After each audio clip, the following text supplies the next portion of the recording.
à tous et bienvenue dans mes petits papiers, je suis Judith, démonstratrice Stampin' Up et aujourd'hui je vous retrouve pour réaliser une carte ensemble. C'est un projet que une technique que j'avais envie de vous présenter depuis très longtemps et je suis ravie d'avoir trouvé le bon moyen de le faire. Alors en fait je vais vous montrer aujourd'hui, on va dire la première étape d'une technique. Ce que je vais vous montrer aujourd'hui est réalisable avec d'autres outils que ce que je vais utiliser. Là, aujourd'hui, je vais utiliser un cercle que j'ai réalisé avec du papier fenêtré. Je vous en dirai un petit peu plus dans d'autres vidéos, mais j'ai envie de vous montrer d'abord, avant l'étape de la fabrication, mais qui arrivera cette semaine, des choses qu'on peut réaliser avec ça.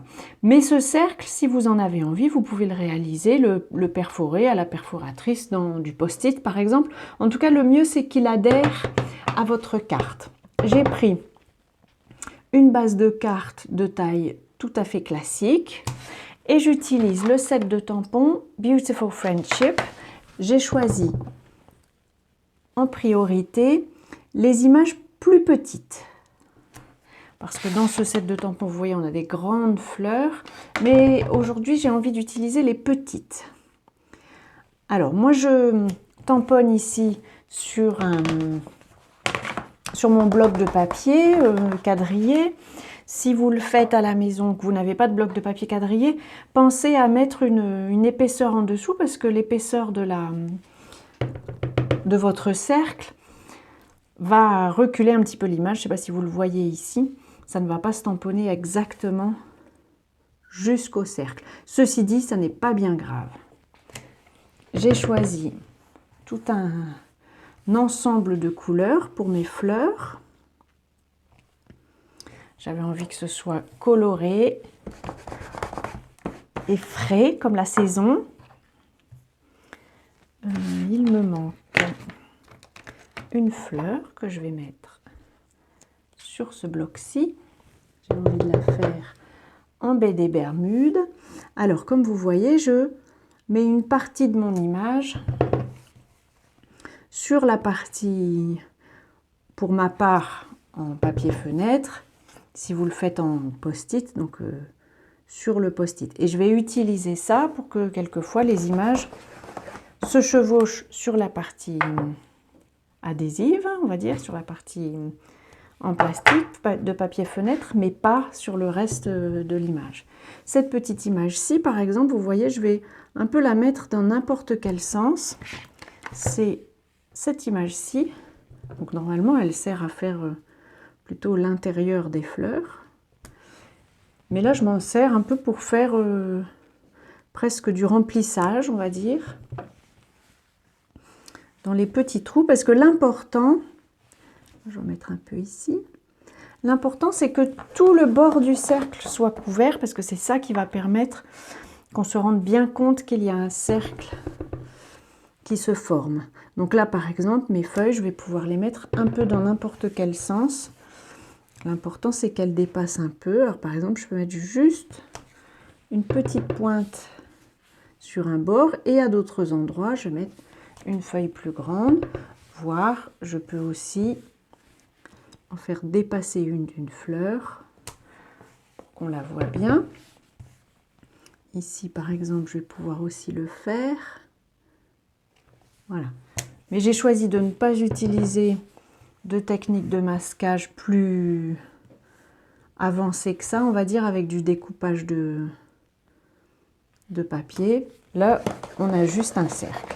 Et alors, le côté magique, c'est maintenant, quand on va pouvoir enlever ce morceau de papier fenêtre, voilà, et le cercle apparaît. Alors ce morceau, ce que j'aime dans cette idée, c'est qu'il va être réutilisable. Il suffit que je prenne un chiffon, que je l'essuie, alors sur du brouillon, parce que comme vous le voyez, ça repousse l'encre sur les côtés, donc ne le faites pas sur la carte.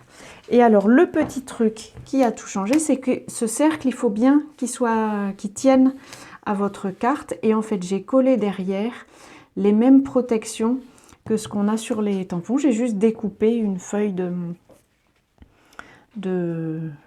d'étiquette, mais je vous montrerai ça dans une vidéo cette semaine. J'avais marqué ici le centre de ma carte pour y mettre le centre de mon cercle au crayon. J'enlève les traces et maintenant je vais pouvoir mettre un souhait. Alors les souhaits de ce set de tampons sont tous en anglais et bien que j'ai de la famille en Angleterre, ils préfèrent recevoir des cartes en français, ce qui fait que j'utilise rarement en fait des souhaits en anglais. J'en utilise plutôt en français. Là, j'ai choisi un souhait qui vient du set de tampons Colifleurie et je vais prendre Bonheur et joie pour toute l'année. Je trouve que ça peut s'appliquer à tout un tas d'occasions, anniversaire, premier de l'an, pourquoi pas,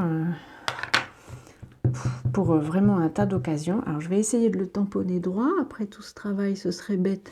Je vais peut-être mettre un peu ma tête dans le chemin. Devant vous en tout cas. Voilà, là je suis contente. Et maintenant, il s'agit tout simplement de coller cette carte sur la base que j'avais déjà préparée en melon mambo. Alors, si vous voulez la liste des couleurs, comme toujours, je mettrai toutes les fournitures sur mon blog, dont le lien se trouvera dans la barre d'infos de la vidéo. Mais quand même, j'ai utilisé melon bambo, baie des Bermudes, grenouille guillerette, punch à l'ananas et horizon de bruyère. Voilà. Pour être sûr de ne pas mettre mes doigts tout sales dessus, je la retourne. Voilà. Alors, presque jumelle. La première fois, j'avais décalé mon cercle sur le côté. Là, je l'ai mis au centre. À vrai dire, j'aime bien les deux. Le résultat est proche, mais varié. Voilà, j'espère que cette nouvelle idée vous aura inspiré. Comme promis, je vous montre cette semaine les multiples côtés positifs de cette technique et je vous montre surtout comment réaliser ce cercle parce qu'il a plus d'un tour dans son sac. Voilà, je vous souhaite de passer de belles journées créatives avant notre prochaine rencontre et d'ici là, je vous embrasse.